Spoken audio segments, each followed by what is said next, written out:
Welcome to Jyothi TV. స్థానిక ఎన్నికలకు Telangana high court break. BC రిజర్వేషన్ల జీవోపై స్టే. బీసీలకు 42% రిజర్వేషన్లు. 2 రోజుల పాటు సుదీర్ఘంగా వాదనలు. జీవో అమలును నిలిపివేస్తూ హైకోర్టు మధ్యంతర ఉత్తర్వులు. 4 వారాల్లోగా కౌంటర్ దాఖలు చేయాలని ప్రభుత్వానికి ఆదేశం. 6 గ్యారెంటీలలాగే కాంగ్రెస్ 42% బీసీ రిజర్వేషన్లు కూడా ఓ డ్రామా. హరీష్ రావు స్థానిక సంస్థలో 42% బీసీ రిజర్వేషన్ల జీవోపై హైకోర్టు స్టే. కాంగ్రెస్ పార్టీ నాటకాలు ఆడుతుందన్న హరీష్ రావు 6 గ్యారెంటీలలాగే బీసీలను మోసం చేసే ప్రయత్నమని విమర్శ. స్థానిక ఎన్నికలు ఇజ్జత్ కా సవాల్. గెలిస్తేనే పలుకుబడి అన్న బండి సంజయ్. స్థానిక సంస్థల ఎన్నికలను ప్రతిష్టాత్మకంగా తీసుకోవాలన్న సంజయ్. తనకు గ్రూపులు లేవని వెల్లడి. రాష్ట్ర నాయకత్వమే అభ్యర్థులను వెల్లడిస్తుందన్న బండి.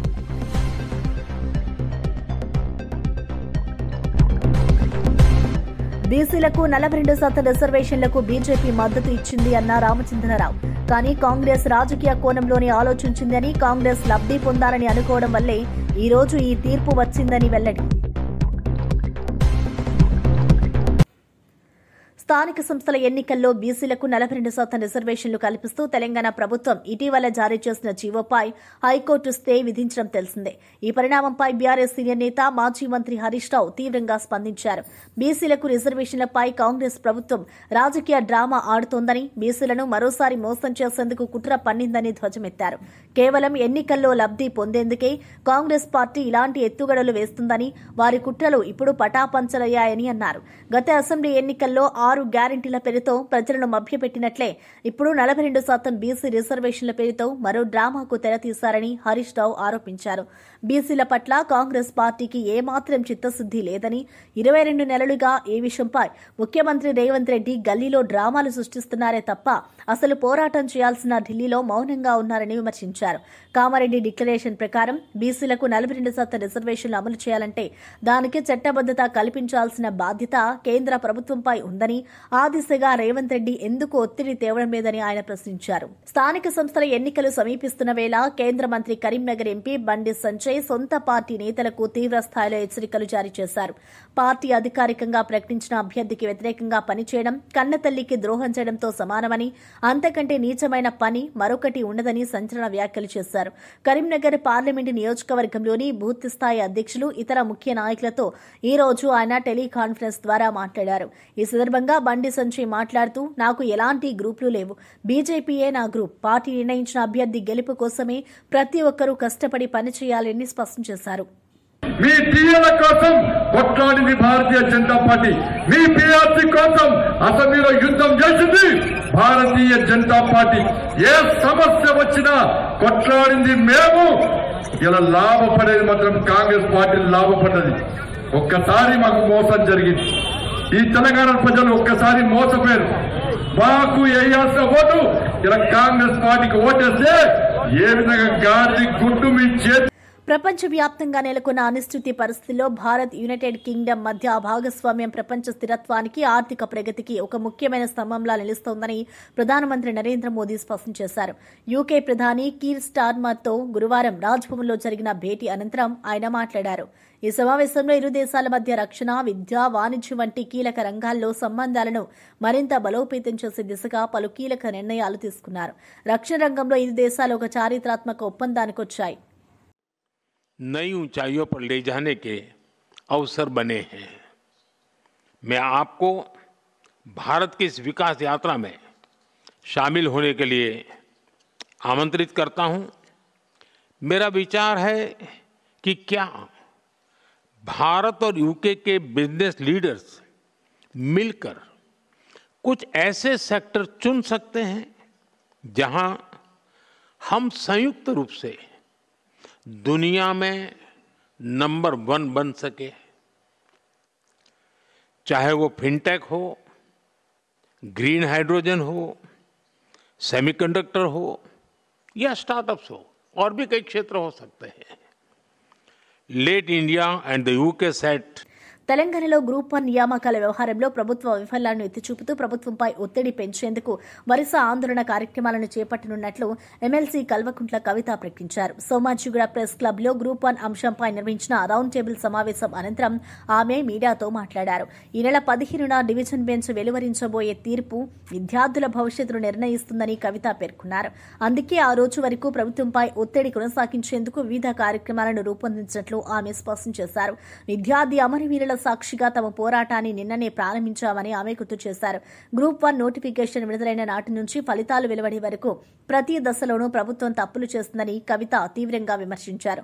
ఈ అంశాన్ని తాను శాసనమండలిలో ప్రస్తావించినప్పటికీ ప్రభుత్వం నిర్లక్ష్యంగా వ్యవహరిస్తుందని ఆరోపించారు. ప్రభుత్వ వైఫల్యాలను ఎండగట్టడమే లక్ష్యంగా ఈ రౌండ్ టేబుల్ సమావేశాన్ని ఏర్పాటు చేసినట్లు ఆమె వివరించారు.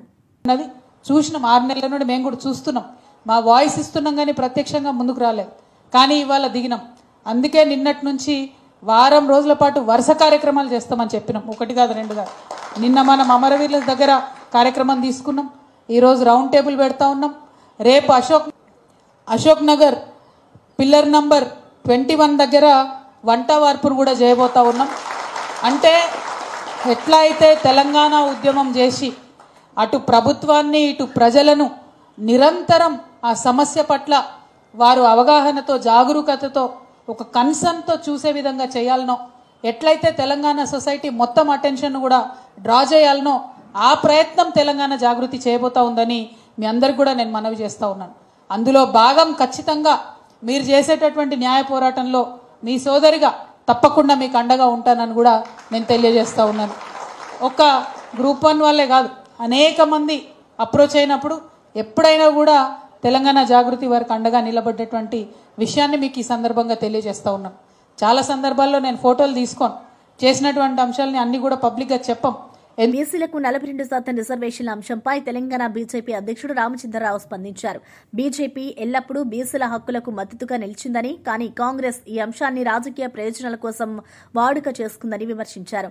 బీసీల అప్లిఫ్ట్ కన్నా కాంగ్రెస్ పార్టీ లాభం పొందడానికే రిజర్వేషన్ల ప్రక్రియను అతి తొందరగా అమలు చేయాలని ప్రయత్నించిందని అన్నారు.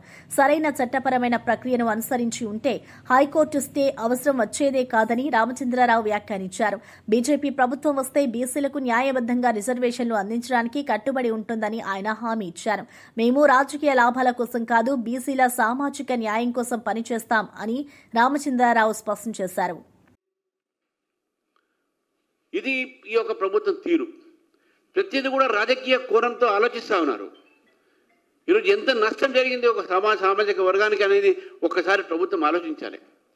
ఏదనంటే బీజేపీ అడ్డుకుంటుంది, రాష్ట్ర అధ్యక్షుడు అడ్డుకుంటున్నాడు, వాళ్ళు అడ్డుకుంటున్నారు, వీళ్ళు అడ్డుకుంటున్నారు, పేర్లు మాత్రం తీయటమే. కానీ అసలు మీరు అక్కడ మైండ్ అప్లై చేశారా? మీరు తలకాయలు దాన్ని పెట్టుకుని పనిచేశారా? వాస్తవంగా తెలుగులో మాట్లాడాలంటే అప్లికేషన్ ఆఫ్ మైండ్ లేదు ఈ యొక్క తెలంగాణ ప్రభుత్వానికి.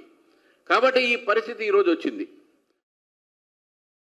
స్థానిక ఎన్నికలపై హైకోర్టు విధించిన స్టేను ప్రభుత్వ విప్ ఎమ్మెల్యే బీర్లా ఐలయ్య దురదృష్టకరంగా అభివర్ణించారు. బీసీలకు 42% రిజర్వేషన్లు కల్పించేందుకు సీఎం రేవంత్ రెడ్డి నాయకత్వంలోని కాంగ్రెస్ ప్రభుత్వం అన్ని చట్టపరమైన పరిపాలనా చర్యలు తీసుకుందని ఆయన తెలిపారు.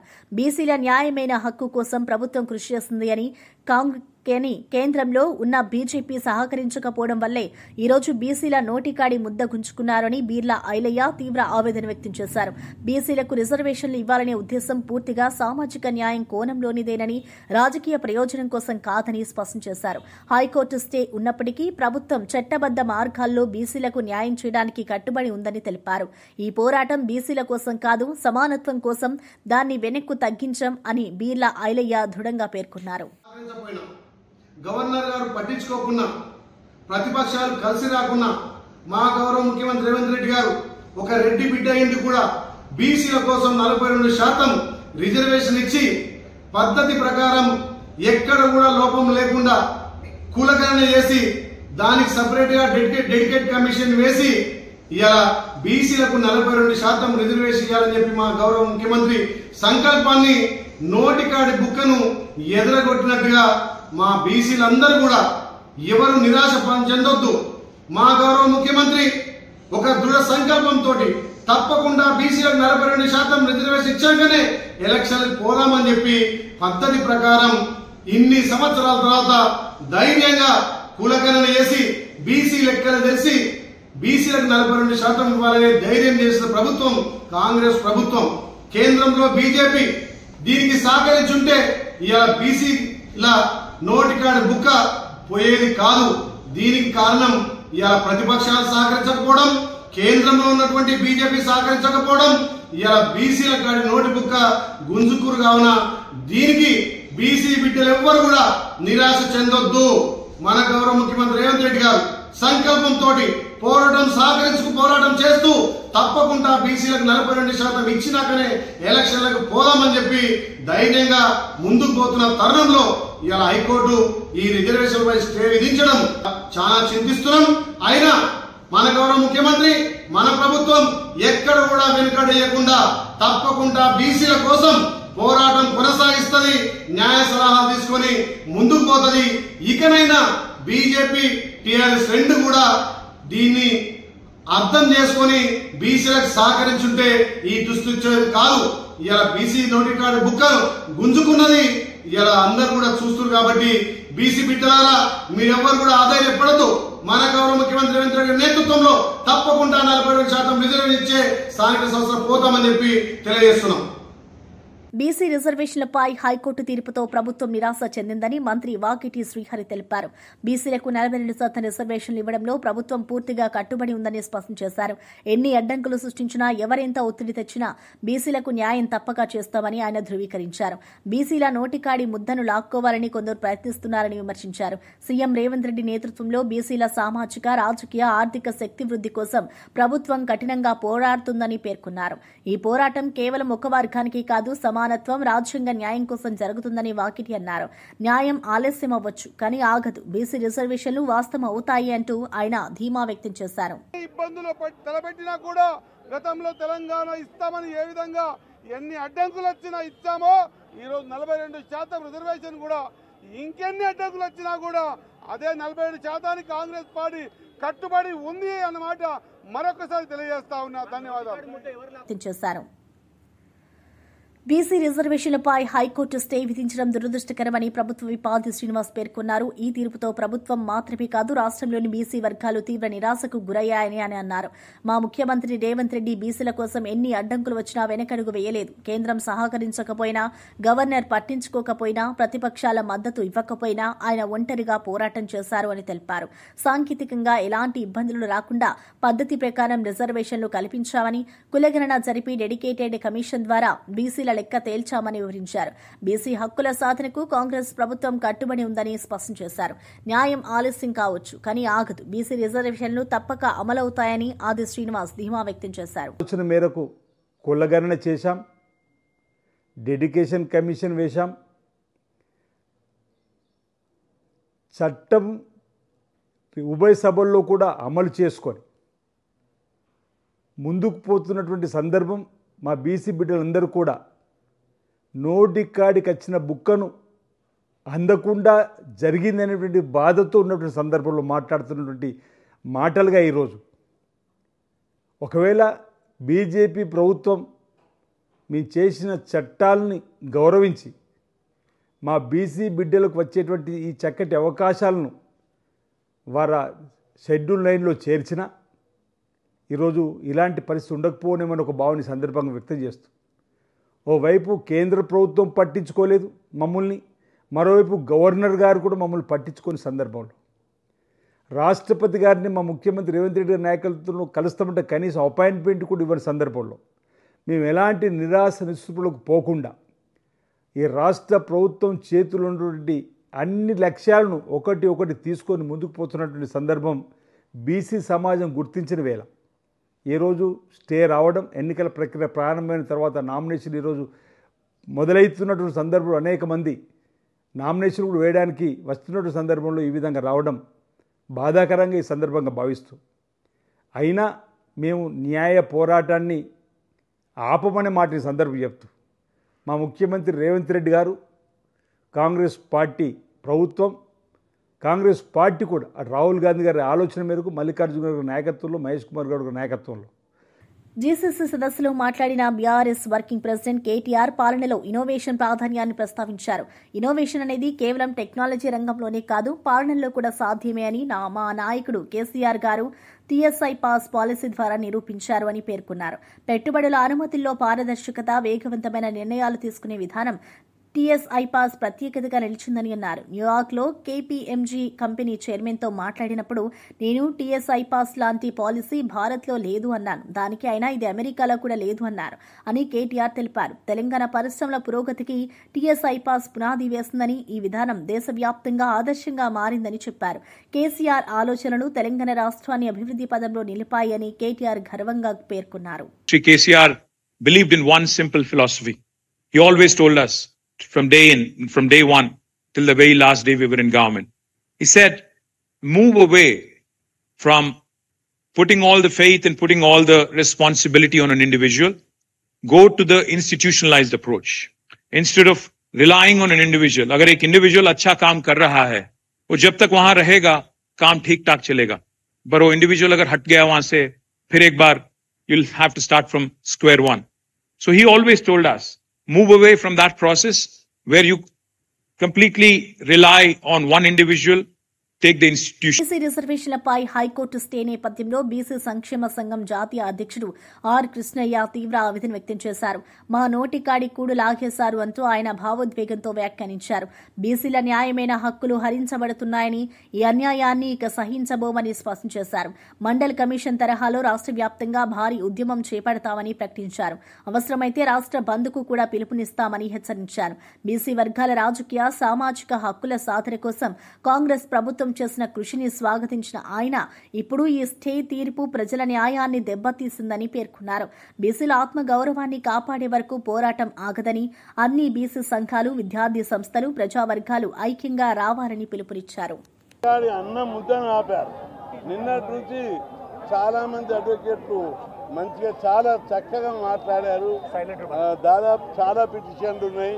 అన్ని పిటిషన్లను పరిగణనలోకి తీసుకొని విచారణ జరిపి ఇంకా 2 రోజులు టైం తీసుకునేది. ఎందుకు మీకు ఆదరబాదరగా స్టే ఇవ్వవలసి వచ్చిందని చెప్పి రాష్ట్ర వ్యాప్తంగా దీని మీద భారీ మూల్యం చెల్లించుకోవాల్సి వస్తుందని హెచ్చరిస్తున్నాం. ఈరోజు సాయంత్రంలోగా ప్రభుత్వ స్పందన ఏంటిదో చూస్తాం.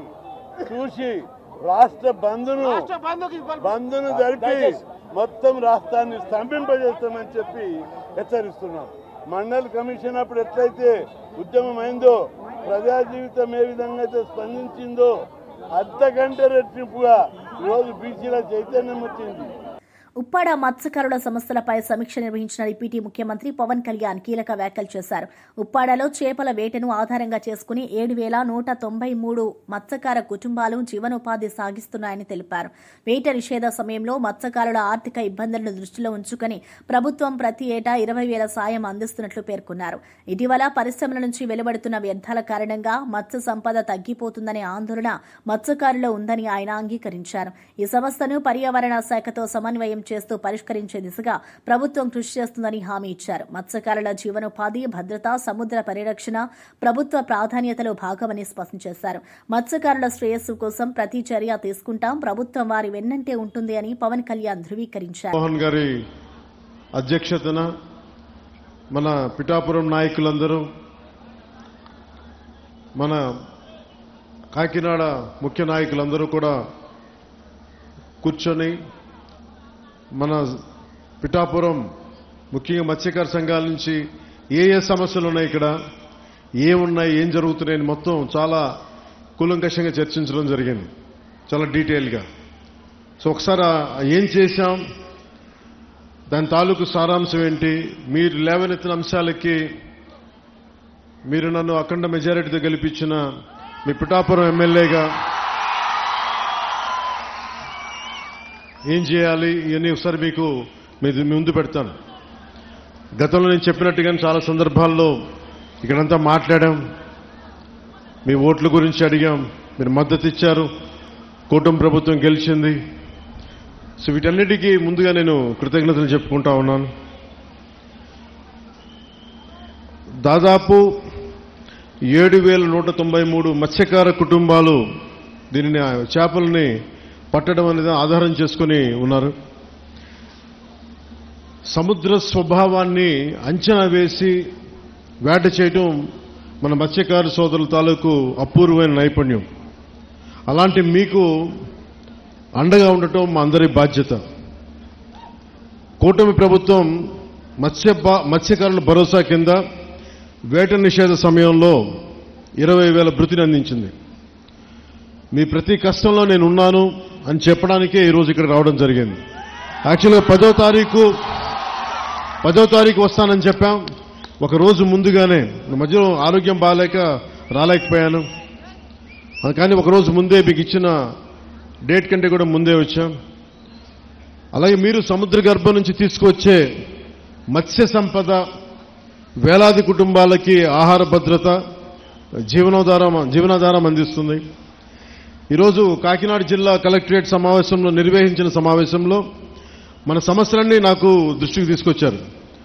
ముఖ్యంగా ఇక్కడ నక్కపల్లి SEZలో కానీ, అటు మనకి తుని మండలంలో, మనకి తుని నియోజకవర్గంలో అక్కడ దివీస్ ఫ్యాక్టరీ కానీ,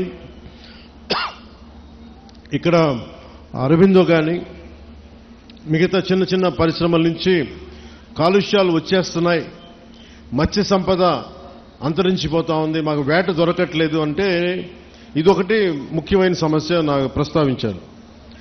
2, ఎక్స్గ్రేషియా సముద్రం వేటకెళ్ళినప్పుడు ప్రాణాలు కోల్పోయిన కాకినాడ జిల్లాకి చెందిన 18 మంది మత్స్యకార సోదర కుటుంబాలకి మా ఎక్స్గ్రేషియా అందలేదని చెప్పారు.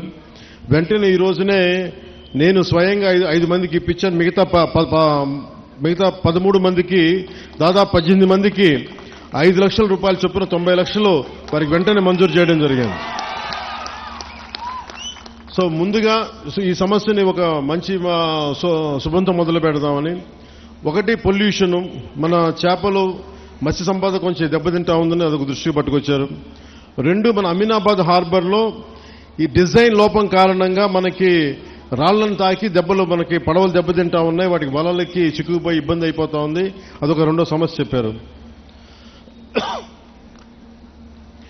అలాగే 3వది, ఉప్పాడ సీ ప్రొటెక్షన్ వాల్ గురించి మాకు ఇంత జరుగుతూ ఉంది, దీనికి మీరు ఏం చేయబోతున్నారనేది. ఇంకొకటి, ఇక్కడ మనకి మత్స్య సంపద దొరకనప్పుడు మేము అంతర్వేదికి కానీ, మచిలీపట్నం కానీ, మిగతాటి నిజాంపట్నం వైపు వెళ్తా ఉంటే మాకున్న సమస్యలు, అక్కడ స్థానికంగా ఉండే మత్స్యకారుల సంఘాలతో మాకు గొడవలు వస్తున్నాయి, దీని మీద ఏం చేస్తారనేది ముఖ్యంగా ఈ 3 సమస్యల మీద ప్రస్తావించడం జరిగింది. బీసీ రిజర్వేషన్ల అంశంపై మాజీ మంత్రి శ్రీనివాస్ గౌడ్ తీవ్ర వ్యాఖ్యలు చేశారు. హైకోర్టులో కేసు వేసింది మీ పార్టీయేనని ఆయన ప్రతిపక్షాలను ప్రశ్నించారు. 2018లో మేము పంచాయతీరాజ్ చట్టాన్ని సవరించి జీవో 396 తీసుకొచ్చినప్పుడు కేసు వేసింది మీ వాళ్లే కాదా అని మండిపడ్డారు. బీసీలను న్యాయం జరగకుండా అడ్డంకులు సృష్టించిన బాధ్యత ప్రతిపక్షాలదేనని గౌడ్ అన్నారు. మీ రాజకీయ ప్రయోజనాల కోసం బీసీల మధ్య చిచ్చు పెట్టారని, దాని ఫలితంగా రైతులు నష్టపోయారని విమర్శించారు. ఓసీలు, బీసీలు కొట్లాడుకునే పరిస్థితిని తీసుకొచ్చింది మీ పార్టీ. మీరు చేసిన తప్పుల ఫలితమే ఈ రోజు ఎదురవుతుందని ప్రజలు గమనిస్తున్నారు అని వ్యాఖ్యానించారు. కాంగ్రెస్ ప్రభుత్వం నిజంగా బీసీలకు న్యాయం చేయాలనే ఉద్దేశంతో కృషి చేస్తుందని, కానీ ప్రతిపక్షాలు దానిని రాజకీయ లాభాల కోసం వాడుకుంటున్నాయని శ్రీనివాస్ గౌడ్ ధ్వజమెత్తారు. మీ వాళ్ళు కాదా? స్వప్నారెడ్డి గారు కానీ, ఈ వంగ గోపాల్ రెడ్డి గారు కానీ, సత్యనారాయణ రెడ్డి కానీ మీ వాళ్ళు కాదా? మీ పార్టీ వాళ్ళు కాదా? ఇవాళ సుప్రీంకోర్టులో కేసు ఫైల్ చేస్తే హైకోర్టులో ఇంకా వాదన వినిపించింది, ఇక్కడ ఎందుకు వచ్చినావు అని చెప్పి దాన్ని టెంపరీగా పక్కకు పెట్టారు. అదొక విజయంలాగా అయిపోయింది అని చెప్పడం.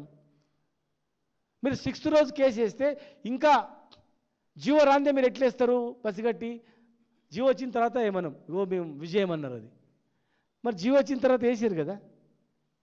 హడావుడి చేయడం అంటే తెలంగాణ ప్రజలు ఏమైనా తిక్కొల్లా, బీసీలు ఏమైనా తిక్కొల్లా? చెవులో పువ్వు పెడతామంటే కాదు, అది ఎవ్వడూ నమ్మడు. మీ వల్ల రైతులు నష్టపోయారు, మీ వల్ల ఇలా ఓసీలు బీసీలు కొట్లాడుకుంటున్నారు. వైసీపీ ప్రభుత్వంపై అసంతృప్తితో బీసీ హక్కుల కోసమే గంగుల కమలాకర్ తీవ్ర సంచలన నిర్ణయాలు ప్రకటించారు. ఆయన మాట్లాడుతూ రాష్ట్రంలో బీసీలకు 42% రిజర్వేషన్ల అమలులోకి వస్తేనే స్థానిక ఎన్నికలకు వెళ్లాలన్నారు. కాకపోతే నోటిఫికేషన్ వెనక్కి తీసుకుంటే తీవ్ర పరిణామాలు ఎదురైనా తప్పవని హెచ్చరించారు. రేవంత్ రెడ్డి నాయకత్వాన్ని కూడా విమర్శిస్తూ అవసరమైతే ఢిల్లీకి వెళ్లి ప్రధాని మోదీ ఇల్లి ముందు కూర్చొని ఆమరణ నిరాహార దీక్షకు సిద్దమవుతానని ప్రకటించారు. రాజకీయ బలపరిచిన ప్రాంతాలతో పాటుగా బీసీల హక్కుల రక్షణ కోసం ప్రత్యక్ష ఉద్యమాలు కూడా చేపడతామని అన్నారు. మండల్ కమిషన్ తరహా నిరసనలు, రాష్ట్ర బంద్ పిలుపులు పాటించండి. ఇటీవల విడుదలైన నోటిఫికేషన్ ప్రకారం ఎన్నికలు జరగకపోతే పాలకవర్గంపై తీవ్ర ప్రతీకార చర్యలు తీసుకుంటామని గంగుల హెచ్చరించారు. ప్రభుత్వం ఇష్యూను సీరియస్ గా తీసుకుని యథావిధంగా అమలు చేయాలని ఆయన డిమాండ్ చేశారు. ఎన్నికలు జరగాలి కదా, పాత పద్ధతిలో జరగాలని 23% ఇస్తే మాత్రము చాలా చాలా చాలా తీవ్ర పరిణామాలు ఎదుర్కోవాల్సి వస్తుంది ప్రభుత్వము. మళ్ళీ చెప్తున్నాం, అన్యాయాన్ని భరించాం, ఈ అవమానాన్ని మేము భరించలేము.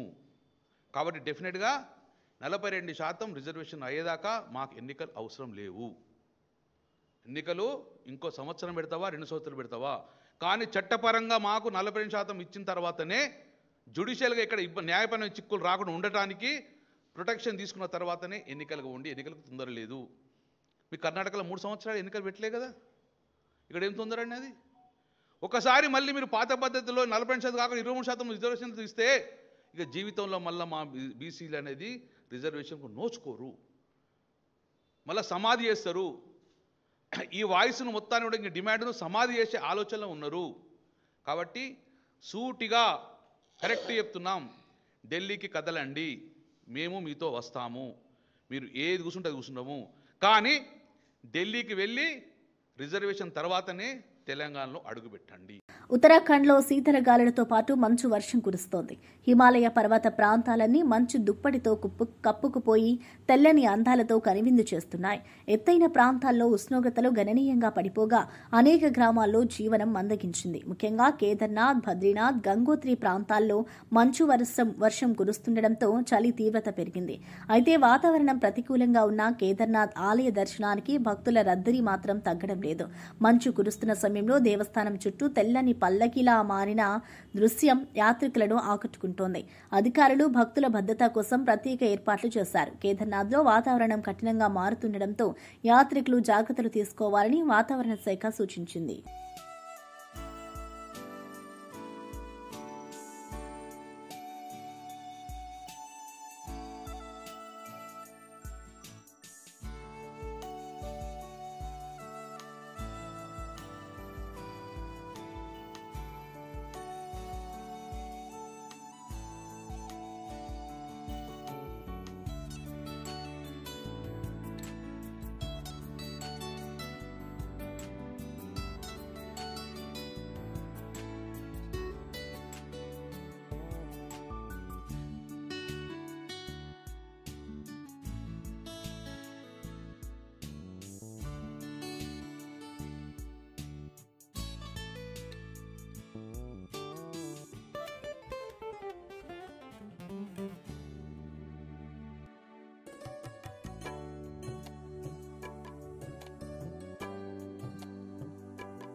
ఇవి బులెటిన్ విశేషాలు. చూస్తూనే ఉండండి జ్యోతి టీవీ.